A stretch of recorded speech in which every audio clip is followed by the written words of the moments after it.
12장입니다. 전도서 12장 마지막 장이 되겠습니다. 전도서 12장 전도서 12장 9절에서 14절까지 보겠습니다. 전도서 12장 9절에서 14절 960페이지. 960페이지. 구약성경 960페이지입니다. 구약성경 960페이지 전도서 12장 9절에서 14절까지 자, 함께 읽겠습니다.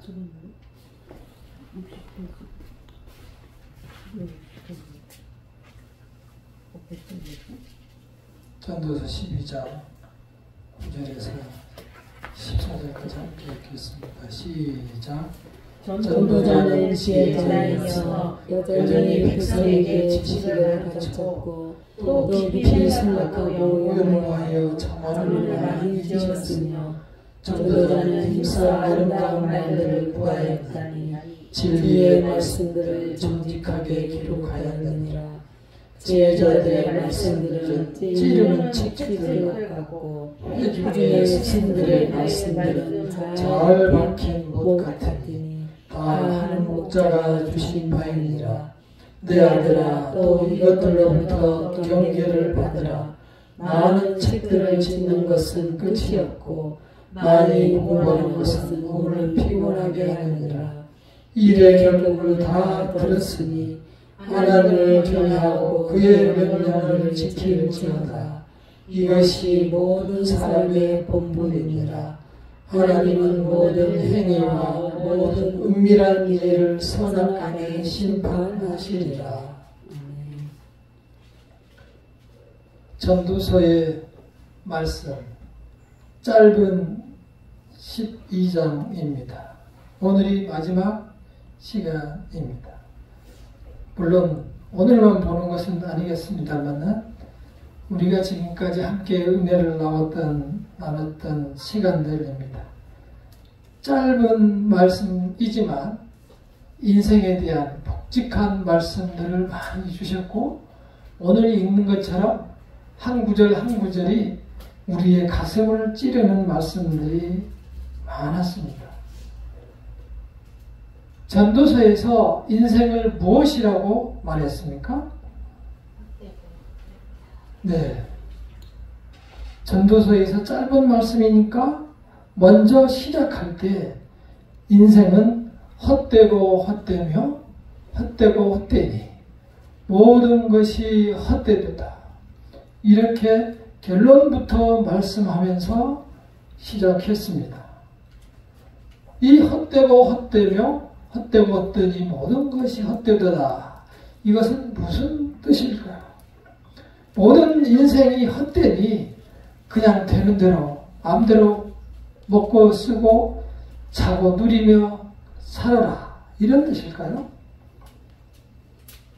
아니면 너무 인생이 짧으니 죽어라고 일해서 성공해라. 이런 뜻일까요?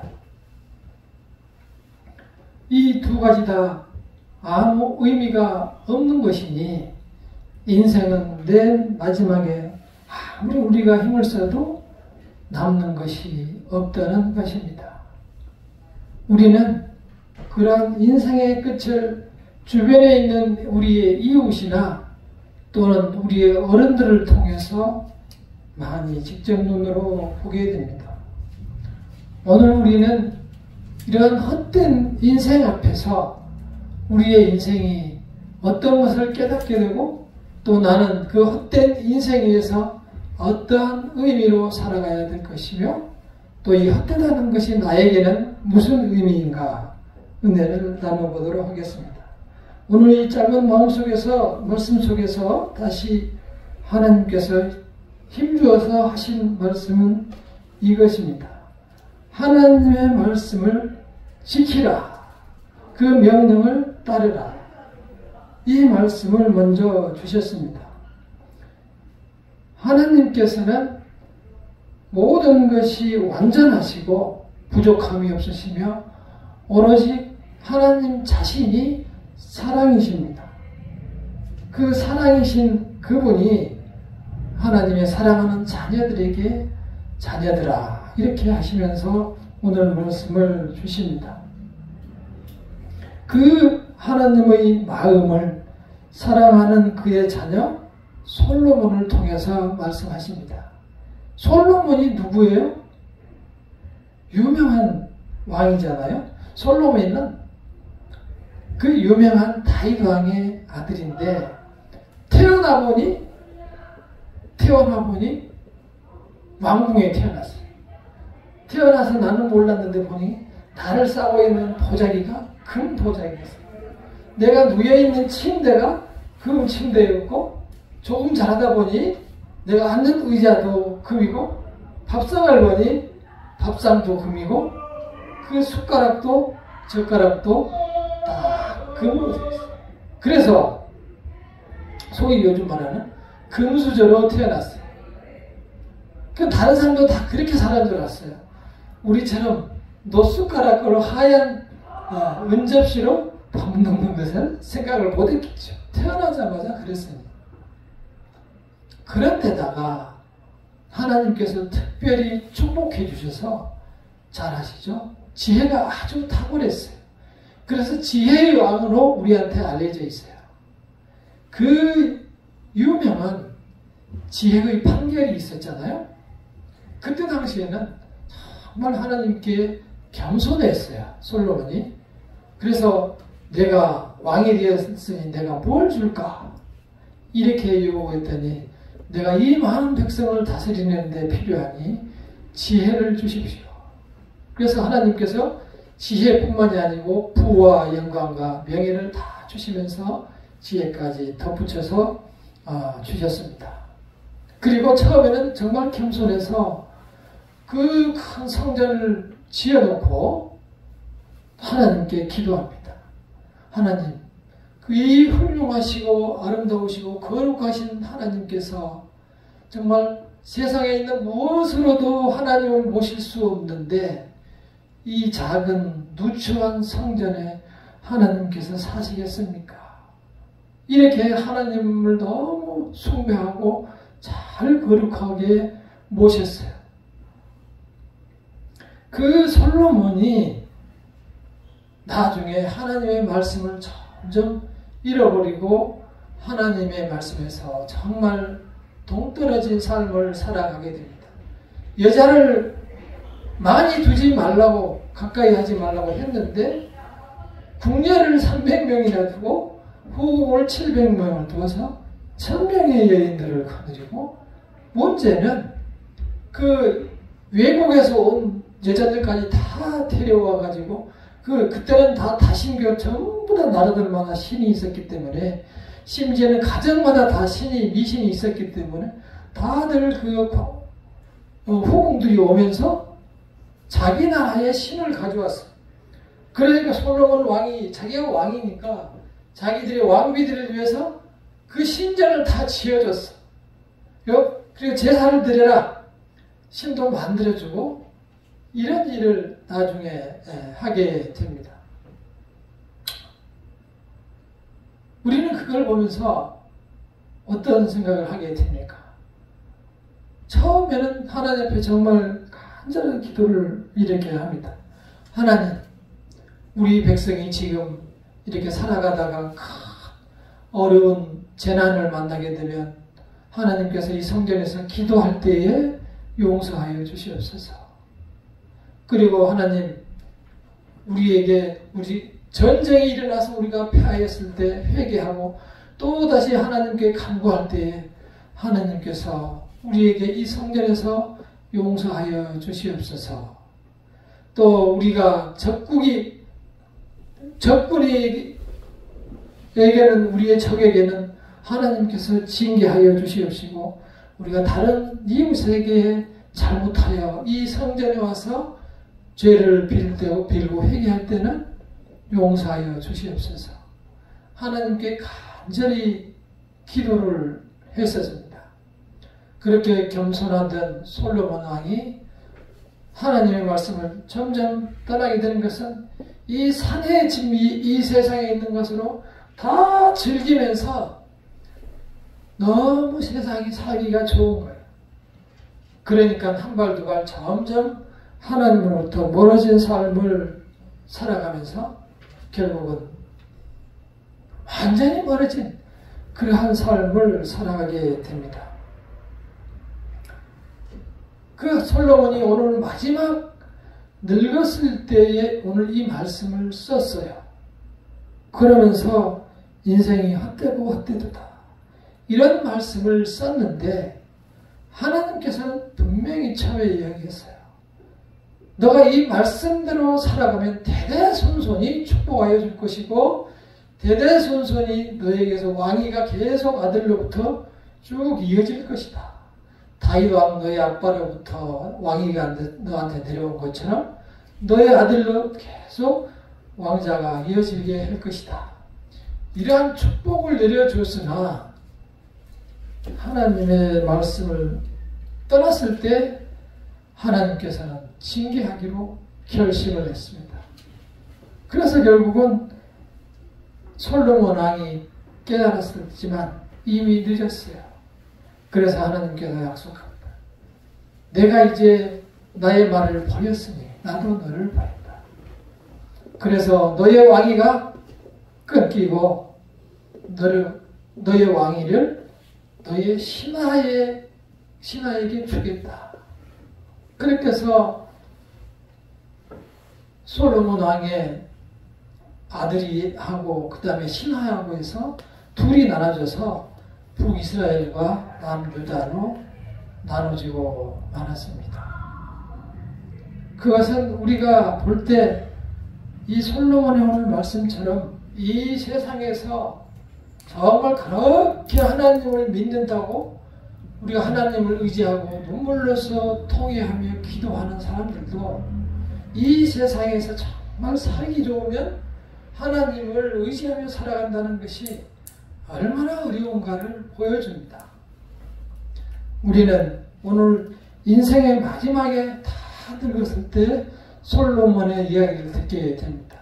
12장에 처음부터 나와 있는 말씀들을 보면은 솔로몬이 이제 인생의 말년이 되어서 느끼며 쓴 말씀입니다. 늙어보니 이제 허리가 굽어져서 힘이 들고 무릎이 아파서 힘이 들고 조그만 것을 어깨에 얹어도 무겁게 느껴지고 저기에서 아름다운 노래소리가 들려와도 나에게는 들리지도 않고 이제 잘 보이지도 않고 주변에서 자꾸 상가에 간다는 말은 많이 들린다. 이러한 얘기가 12장 앞부분에 나옵니다. 이 인생이 어떠함을 보여줍니다. 이러한 말씀을 드리면 어떤 사람들은 또 그런 얘기를 해요. 그러면 그 솔로몬이 구원받았을까요? 이런 얘기를 질문을 이제 해요. 왜 그러냐면 나도 그랬거든. 나도 그렇게 하나님 말씀을 버리고 배반하고 떠나고 외면한 적이 많았거든. 그러니까 궁금한 거예요. 솔로몬이 구원을 받았을까? 구원을 받았을까요? 네, 그것은 하나님만 아시지만 제가 보기에는 그렇게 타락했지만 구원을 받았을 거예요. 왜냐하면 하나님의 구원은 뭐가 없다고요? 실패가 없다고요.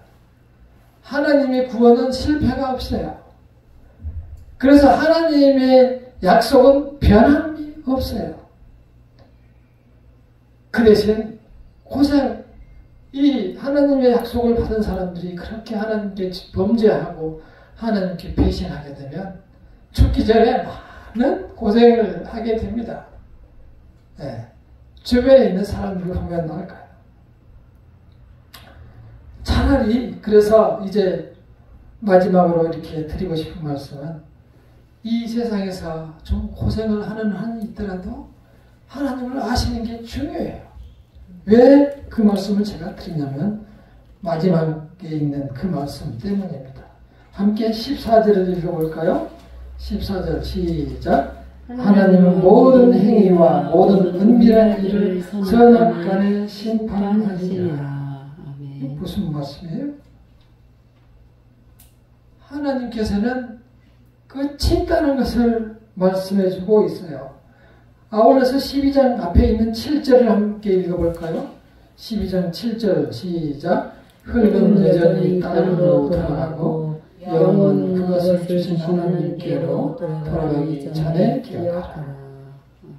다시 말해서 흙이라면 우리 육신을 얘기한 거예요. 인간의 육신은 흙으로 지어졌기 때문에 우리의 육신은 죽으면 다시 흙으로 돌아가요. 계속 지금까지 그래왔어요. 우리 수많은 조상들은 전부 흙 속, 땅 속에서 흙이 되어 갔어요. 그러나 우리의 영은 어떻게 된다고요? 주신 대로 돌아간다. 다시 말해서 우리의 영혼은 하나님께서 이 땅에 보내셨어요. 돌아간다는 뜻은 다시 왔던 자리로 다시 간다는 뜻이에요. 그래서 어떻게 된다고요? 우리가 마지막에 14절에 읽은 것처럼 하나님은 모든 행위와 모든 은밀한 일을 선악간에 심판하리라. 하나님 앞에 가서 모든 행위와 은밀한 일, 다시 말해서 나만 알고 있어야 돼. 죽을 때까지 나만 알고 있어야 돼. 우리끼리 약속이야. 이렇게 했던 모든 것들이 하나님께서는 다 아시고 선악간에 내가 내 입으로 다 풀어야 되는 마지막에 심판의 때가 있다는 것입니다. 그래서 하나님의 자녀에게 세상을 그렇게 살지 말아라 하고 알려주는 것이 오늘의 말씀입니다. 하나님께서는 보이지 않는 것까지 그리고 우리의 내일까지 우리의 인생의 끝까지 다 지금 알고 계세요. 그리고 그 끝에 어떻게 될 줄을 다 아시기 때문에 우리에게 부르는 하나님의 명칭이 있어요. 우리에게 12절에서 보면은 내 아들아 또 이것들로부터 징계를 받으라. 그러니까 하나님께서는 솔로몬에게 뭐라고 해서 그렇게 배반하는 놈한테 내 아들아 내 말에 징계를 받으라. 그러니까 경계를 받으라. 우리 사랑하는 주님의 자녀들한테 그러지 마라. 그러지 마. 큰일 난다. 다 나중에 하나님께서 보고 너 혼낸다. 그러니까 경계해라. 조심해라. 이렇게 말씀하시는 거예요. 자, 말씀을 줄이도록 하겠습니다. 우리가 이 세상에 태어나 하나님을 알건 모르건 나도 남들처럼 멋지게 참 행복하게 살아보겠다고 열심히들 일하고 뒤도 돌아보지 않고 일하고 다른 사람들한테 주변에 있는 사람들한테 안면가 가면서 열심히 이 세상을 살아왔고 지금도 그렇게 살아갑니다. 그러나 사실 우리는 그런 사람이 아닌데도 불구하고 이 삶이 너무 각박하기 때문에 그렇게 딱딱하고 굳은 마음으로 내가 아닌 모습을 나로 생각하고 이 세상을 살아가요. 남들도 그러니까 저 사람은 그런 사람이라 생각하는데 사실은 그 사람을 붙들고 얘기해보면 따뜻한 사람이라는 것을 다 보면 알아요. 우리는 그렇게 굳어버리고 남처럼 생긴 나를 붙들고 이제 너 괜찮아. 너 잘 살아왔어. 열심히 살아왔어. 조금만 더 살면 돼. 이렇게 내 자신을 위로하며 살아가자고 하지만 그러한 모든 것들이 인생의 끝이 가면 어떻게 된다는 거요? 헛되고 헛되며 헛되고 헛되니 모든 것이 헛되다. 그래서 그렇게 인생을 참 잘 사는 것이 최종 목적인 줄 알고 뛰고 열심히 살아온 사람에게 하나님께서 인생은 다 헛된 것이다. 그리고 그때 그 마지막 순간에 통곡하고 울 것이 아니고 그 마지막 순간에 하나님을 기쁨으로 기다리며 그 장소, 그 천국을 기다리며 살아갈 자신이 있느냐? 이러한 물음이에요. 그러한 자신이 있는 믿음을 가지고 담대하게 이 세상을 살아간다 말이에요. 당장 내일 내가 이 세상을 하직하는 한이 있더라도, 아니, 하직이 아니고 오늘 내가 살아가는 인생들을, 매일매일 살아가는 인생들을 기쁨으로 살아가려면 내 마음속에 하나님이 있어야 안심하고 살아갈 수 있어요. 그래야 하나님이 마지막에 잘못되면 나를 꽉 잡아준단 말이에요. 넘어질 때 잡아준다고요.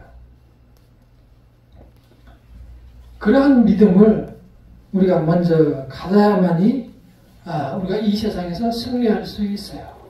자, 봄이 되었습니다. 봄이 뭐예요? 보여주니까 우리는 보는 거예요. 꽃을 보여주니까 우리는 보는 거예요.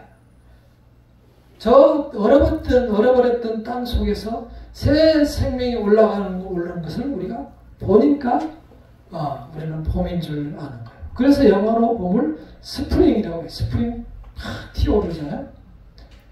새 생명이 죽었던 땅에서 일어나고 또 죽은 것 같은 고목 사이를 뚫고 새 생명이 나오고, 이러한 역동하는, 정말 그렇게 약해 보이고 부드러워 보이는 그 생명들이 그 딱딱하고 강한 것들을 이겨내는 그 새 생명의 힘을 봄이 보여줍니다. 그 생명을 우리는 받은 자들이에요.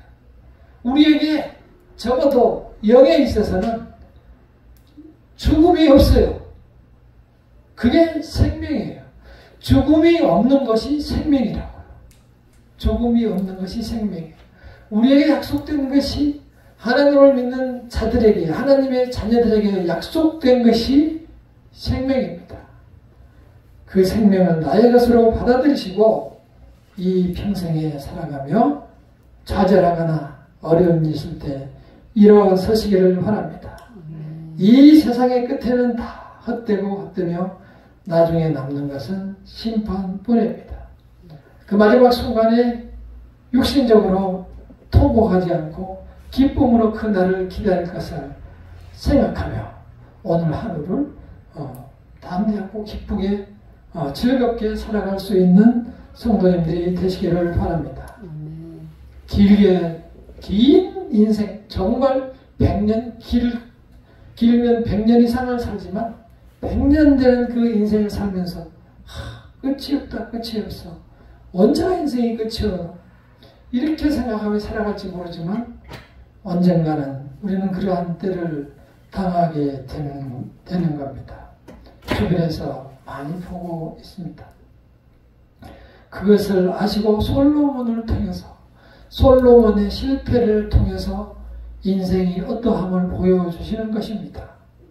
우리는 그러한 경험을 나의 경험으로 받아들이고 나에게 주시는 그 말씀으로 받아들이고 이 세상에서 승리하시며 이겨내시며 주님을 찬양하며 살아가시기를 간절히 축원합니다.